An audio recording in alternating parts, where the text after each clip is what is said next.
Anton Herman Gerard Antony Fokker was a Dutch aviation pioneer and an aircraft manufacturer.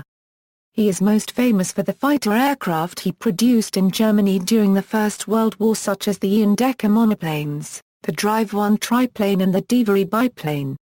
After the Treaty of Versailles forbade Germany to produce airplanes, Fokker moved his business to the Netherlands. There his company was responsible for a variety of successful aircraft, including the Fokker trimotor, a successful passenger aircraft of the interwar years. He died in North America in 1939. Later authors suggest he was personally charismatic but unscrupulous in business and a controversial character.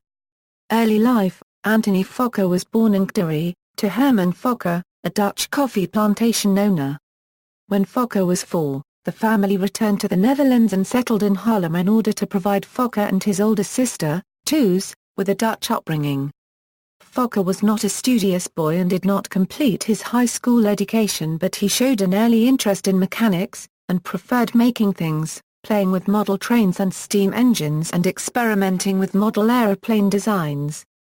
He devoted considerable effort to the development of a wheel that would not suffer from punctures, basically a wheel with a perimeter formed by a series of metal plates.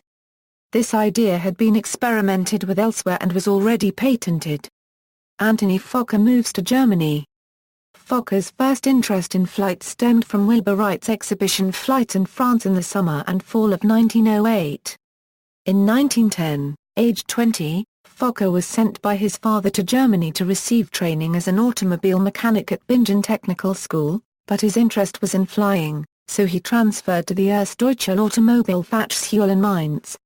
That same year Fokker built his first aircraft, a spin, which was destroyed by his business partner who flew it into a tree. He gained his pilot license in his second spin aircraft. In his own country, he became a celebrity by flying around the tower of the Sint-Bavokerk in Haarlem on August 31, 1911, with the third version of the spin. He also added to his fame by flying on this date as it was the birthday of Queen Wilhelmina. In 1912, Fokker moved to Johannesthal near Berlin, where he founded his first own company, Fokker Aeroplanbau. In the following years he constructed a variety of airplanes. He relocated his factory to Schwerin, where it was renamed Fokker Flugzeugwerk GmbH, and later shortened to Fokker Werke GmbH. Involvement in World War I: At the outbreak of World War I, the German government took control of the factory.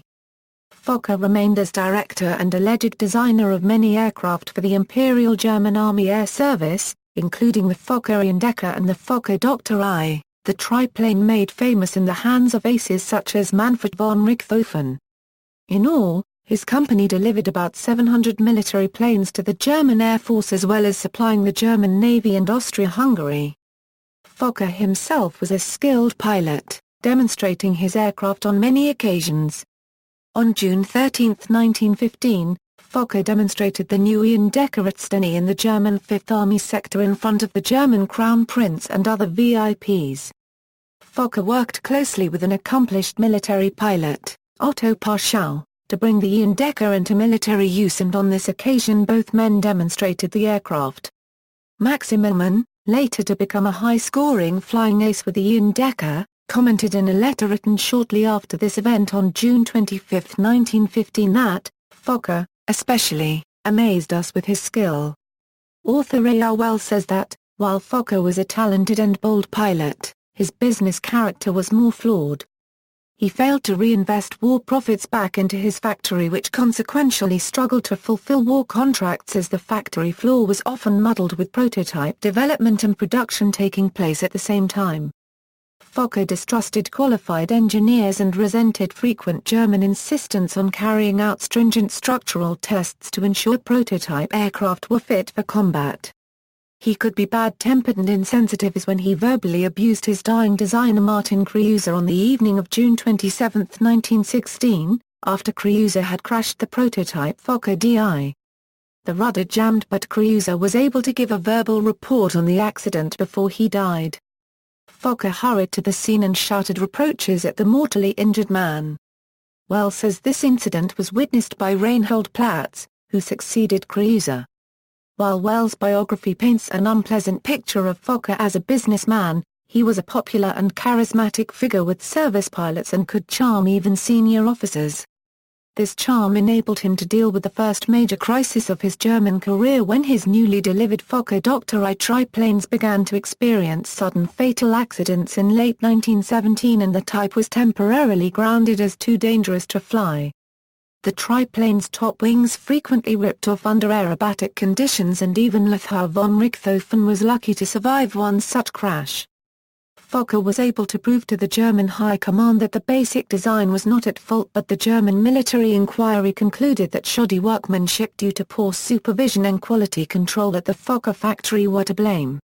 Fokker received a stern warning about future conduct. Unfortunately, the same scenario repeated itself again, a few months later, with the introduction of his D.VII monoplane in mid-1918. A further high-level German inquiry revealed more production and workmanship issues. Well asserts that the German authorities were now willing to file criminal charges against Fokker and might have done so, had he not returned to the Netherlands shortly after the end of WW1. Well also discusses claims of Fokker's outright plagiarism or taking sole credit for the work of his staff, first designer Martin Kreuser and later Reinhold Platz. For example, contemporary German documents for the D.VII refer to Fokker as the designer, but Well and other authors now suggest that Platz was the real design genius behind the Dr. I, D.VII and D.VII. There may be some truth in this, as Platz recalled to Well that he attended high-level meetings alongside Fokker but was never introduced or referred to as the designer and often never even spoke. Yet when Fokker fled Germany, it was Platz who immediately took over the German works on Fokker's behalf. Fokker later moved Platz to the Netherlands, as head designer, when the post-war German operation collapsed, which indicates Platz really did play a greater design role than Fokker admits. Well uncharitably suggests that Platz's role at the Fokker D.VII crisis meetings was to take the blame if anything was wrong and not receive credit. How much of this interpretation is based on the fact that Platz was still alive to tell his side of the story in 1965, and Fokker was not, is unclear. Another book by Henri Hegener depicts a rather different story, saying that Platz, while a skilled craftsman, had received no formal technical training, and that his contributions to the Fokker designs are exaggerated, although Hegener grants that Platz was a good rule-of-thumb designer. Hegener also contradicts the claims that Platz was treated badly by Fokker, at least not financially, because Platz's year-end bonuses often exceeded his yearly salary. The interrupter gear. Fokker is often credited with having invented the synchronization device which enabled World War I aircraft to fire through the spinning propeller. His role was certainly significant, but there were a number of prior developments before the result was achieved for which Fokker is commonly credited. The famous French pilot Roland Garros was shot down on April 18, 1915. His aircraft had been fitted with a deflector device, whereby metal deflector wedges were fitted to the air screw. Garros was able to set fire to the airframe before being taken prisoner, but the aircraft's gun and the armored propeller remained intact and came into German hands. This initiated a phase of consideration of the interrupter gear concept in the Imperial German Army Air Service. Fokker was heavily involved in this process, but the story of his conception, development and installation of a synchronization device in a period of 48 hours has been shown to be not factual. The available evidence points to a synchronization device having been in development with Fokker's company for perhaps 6 months prior to the capture of Garros' machine.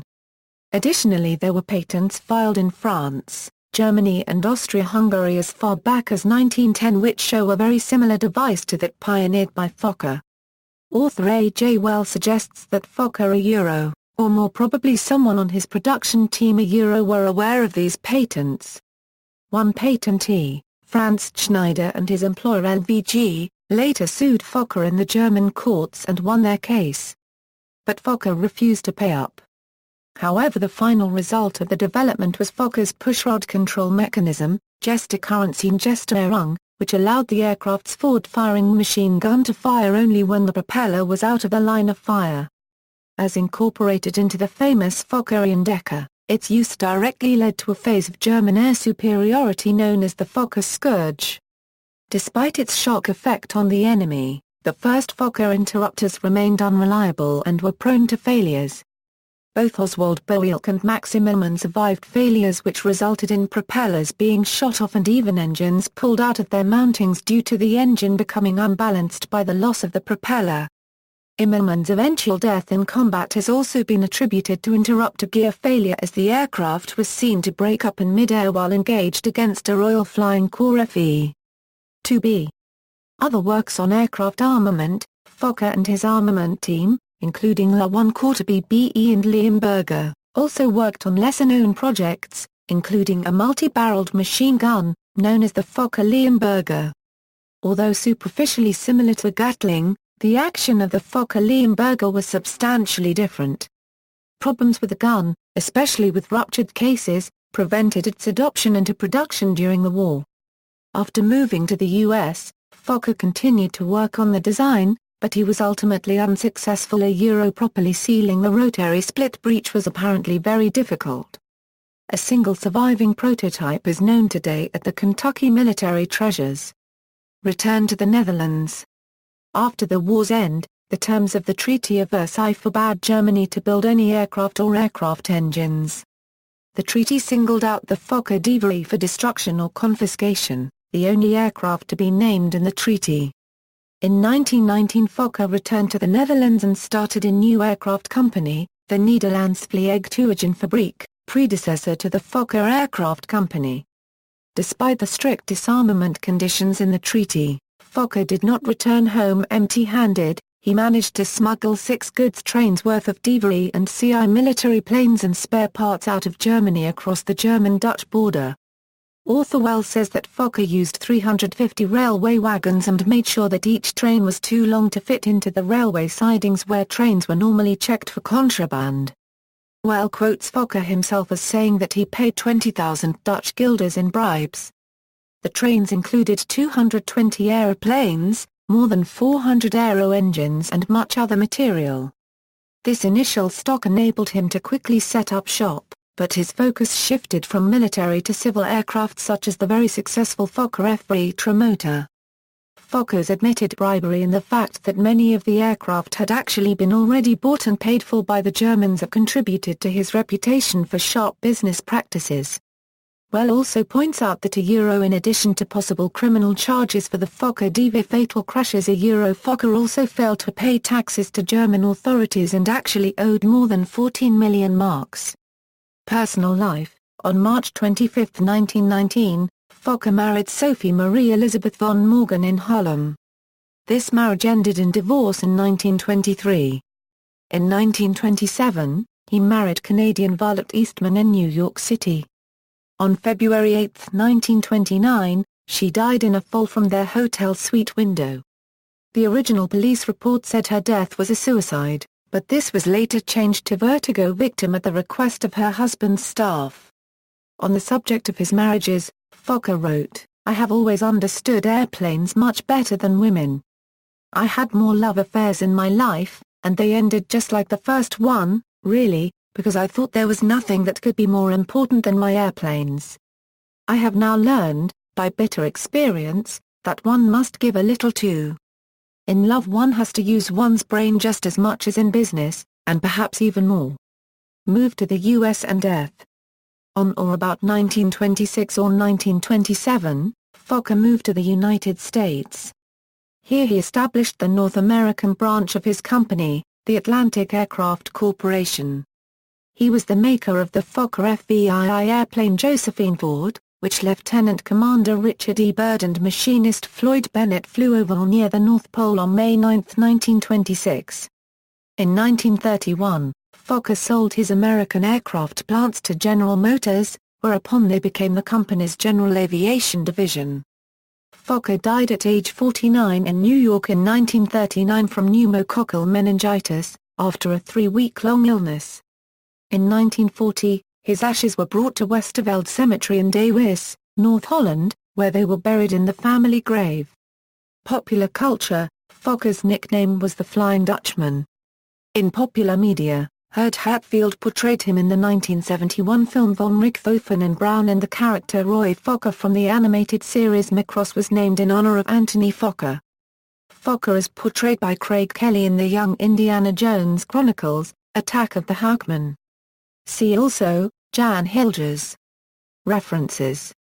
Bibliography. External links, Tony Fokker Wizard of Flight, Popular Science, May 1931, Tony Fokker and the World War, Popular Science, June 1931, Tony Fokker Captures America, Popular Science, July 1931.